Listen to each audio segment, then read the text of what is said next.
ಪರಿಶಿಷ್ಟ ಜಾತಿ ಮತ್ತು ಪರಿಶಿಷ್ಟ ಪಂಗಡ ಗುತ್ತಿಗೆದಾರರ ಸಂಘ, ಹಿಂದುಳಿದ ವರ್ಗಗಳ ಗುತ್ತಿಗೆದಾರರ ಸಂಘ ಕೋಲಾರ ಜಿಲ್ಲಾ ಶಾಖೆಗಳ ವತಿಯಿಂದ ಪ್ರತಿಭಟನೆ. ಪರಿಶಿಷ್ಟ ಜಾತಿ ಮತ್ತು ಪರಿಶಿಷ್ಟ ಪಂಗಡ ಗುತ್ತಿಗೆದಾರರ ಸಂಘ, ಹಿಂದುಳಿದ ವರ್ಗಗಳ ಗುತ್ತಿಗೆದಾರರ ಸಂಘ ಕೋಲಾರ ಜಿಲ್ಲಾ ಶಾಖೆಗಳ ವತಿಯಿಂದ ಗುತ್ತಿಗೆ ಪರವಾನಗಿಗಳನ್ನು ವಾಪಸ್ ನೀಡುವ ಮೂಲಕ ಮತ್ತು ರಾಜ್ಯ ಸರ್ಕಾರದ ಆದೇಶವನ್ನು ಜಿಲ್ಲಾಧಿಕಾರಿಗಳ ಕಚೇರಿಯ ಮುಂದೆ ಹರಿದು ಹಾಕುವ ಮೂಲಕ ಟೆಂಡರ್ ರದ್ದತಿಗೆ ಆಗ್ರಹಿಸಿ ಬೈಕ್ ರ್ಯಾಲಿ ಮೂಲಕ ಕೋಲಾರ ನಗರದಿಂದ ಡಿಸಿ ಕಚೇರಿಯವರೆಗೆ ಮೆರವಣಿಗೆ ನಡೆಸಿ ಜಿಲ್ಲಾ ಕಚೇರಿಯ ಆವರಣದಲ್ಲಿ ಪ್ರತಿಭಟಿಸಲಾಯಿತು. ಈ ಸಂದರ್ಭದಲ್ಲಿ ಸರ್ಕಾರ ಮತ್ತು ಅಧಿಕಾರಿಗಳ ವಿರುದ್ಧ ಘೋಷಣೆ ಕೂಗಿ ಗುತ್ತಿಗೆದಾರರ ಆಕ್ರೋಶ ಹೊರಹಾಕಿದ್ರು. ರಾಜ್ಯದಲ್ಲಿ ದಲಿತರು ಹಾಗೂ ಹಿಂದುಳಿದ ವರ್ಗಗಳು ಸಬಲರಾಗಲು ಗುತ್ತಿಗೆ ಕಾಮಗಾರಿಗಳಲ್ಲಿ 1 ಕೋಟಿಯವರೆಗೂ ಮೀಸಲಾತಿ ನೀಡಿ ಆದೇಶವನ್ನು ಹೊರಡಿಸಿದ್ರು.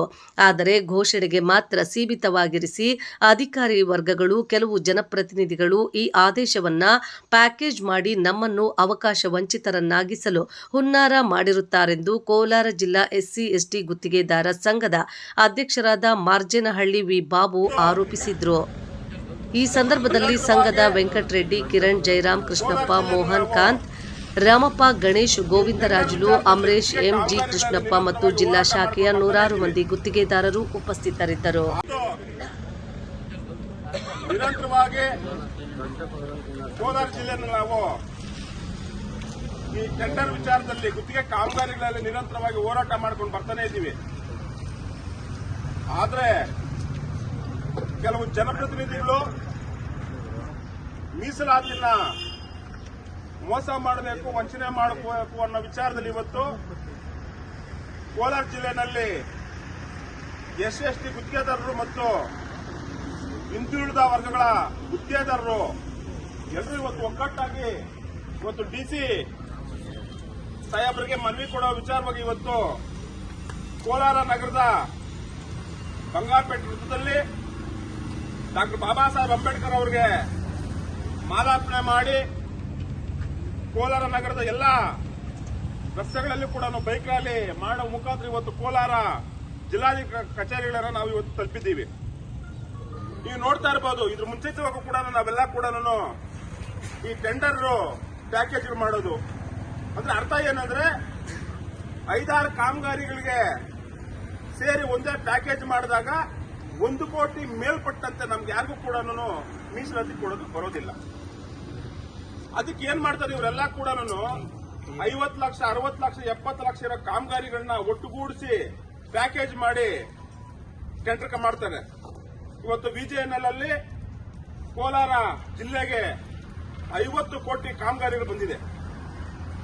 ಮಾನೂರಿಗೆ 25 ಕೋಟಿ, ಬಂಗಾರಪೇಟೆಗೆ 10 ಕೋಟಿ, ಕೋಲಾರ್ಗೆ 10 ಕೋಟಿ ಮತ್ತೆ ಶ್ರೀನಿವಾಸಪುರಕ್ಕೆ 15 ಕೋಟಿ ಅನುದಾನ ಇವತ್ತು ಬಂದಿದೆ.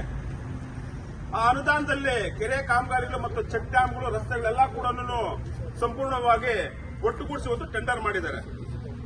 ಈ ಕಾಮಗಾರಿಗಳು 5-5 ಕೋಟಿ ಒಂದೊಂದು ಕಾಮಗಾರಿ.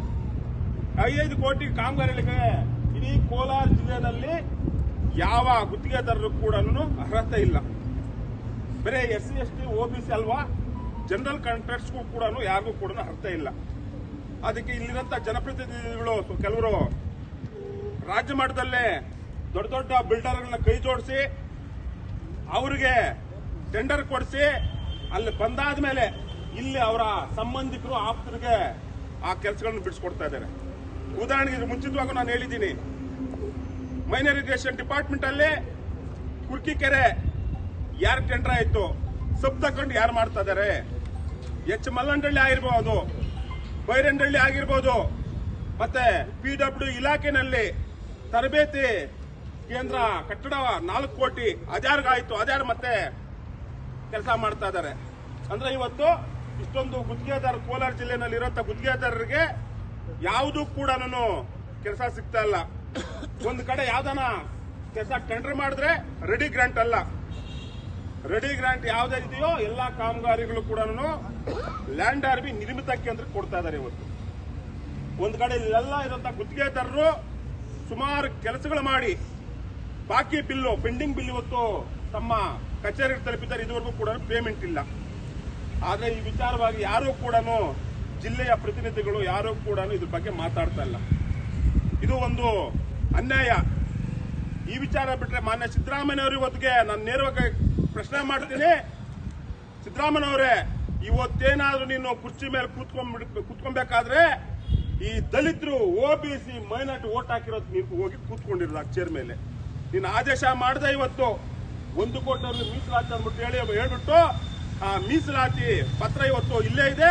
ಅದು ಬೇರೆ ಉಪ್ಪಿನಕಾಯಿಗೆ ತಿಂದಂಗೆ ಇದೆ ಇವತ್ತು. ಅಂದ್ರೆ ಬೇರೆ ಆದೇಶಗೆ ಉಳಿದಿದೆ, ಯಾವುದು ಕೂಡ ಅನುಷ್ಠಾನ ಆಗ್ತಾ ಇಲ್ಲ. ಮಾನ್ಯ ಸಿದ್ದರಾಮಯ್ಯನವರೇ, ಇವತ್ತು ಎಚ್ಚರಿಕೆ ಕೊಡ್ತೀರಿ. ಈ ಆದೇಶನೇನಾದ್ರೂ ಕೂಡ ನೀನು ಪರಿಪಾಲನೆ ಮಾಡಿಲ್ಲ ಅಂದ್ರೆ ಮುಂದಿನ ದಿನಗಳಲ್ಲಿ ನಿಮ್ಗೆ ಉಳಿಗಾಲ ಇಲ್ಲ ಈ ರಾಜ್ಯದಲ್ಲಿ. ಯಾಕಂದ್ರೆ ಇದು ಬರೀ ಕೋಲಾರ ಜಿಲ್ಲೆನಲ್ಲಿ ಇವತ್ತು ಈ ಹೋರಾಟ ಪ್ರಾರಂಭ ಆಗಿರೋದು. ಈ ಹೋರಾಟ ರಾಜ್ಯದಂತ ಪೂರ್ತಿ ಕೂಡ ಹೋರಾಟ ಪ್ರಾರಂಭ ಆಗುತ್ತೆ. ಯಾಕಂದ್ರೆ ಇಡೀ ರಾಜ್ಯದಲ್ಲಿ ಎಲ್ಲ ಹೋರಾಟ ಪ್ರಾರಂಭ ಆಗಬೇಕಾದ್ರೆ ಕೋಲಾರ ಜಿಲ್ಲೆನಲ್ಲೇ ಮೊದಲು ಪ್ರಾರಂಭ ಆಗೋದು. ಅದಕ್ಕೆ ದಯವಿಟ್ಟು ಏನು ನಿಮ್ಮ ಶಾಸಕರಿದ್ದಾರೆ ಅವ್ರನ್ನ ಕರೆಸಿ ಕೂಡಲೇ ಇನ್ನು ಮುಂದೆ ಆದ್ರೂ ಕೂಡ ಮತ್ತೆ ಈಗಾಗಿರೋದನ್ನೆಲ್ಲ ಕೂಡ ರದ್ದುಪಡಿಸಿ ಮೊದಲು ಮೀಸಲಾತಿ ಕೊಡಿ ಮತ್ತು ಪ್ಯಾಕೇಜ್ ಅನ್ನ ರದ್ದುಪಡಿಸಬೇಕನ್ಬಿಟ್ಟು ಈ ಮೂಲಕ ನಾನು ಒತ್ತಾಯ ಮಾಡ್ತಾ ಇದ್ದೀನಿ.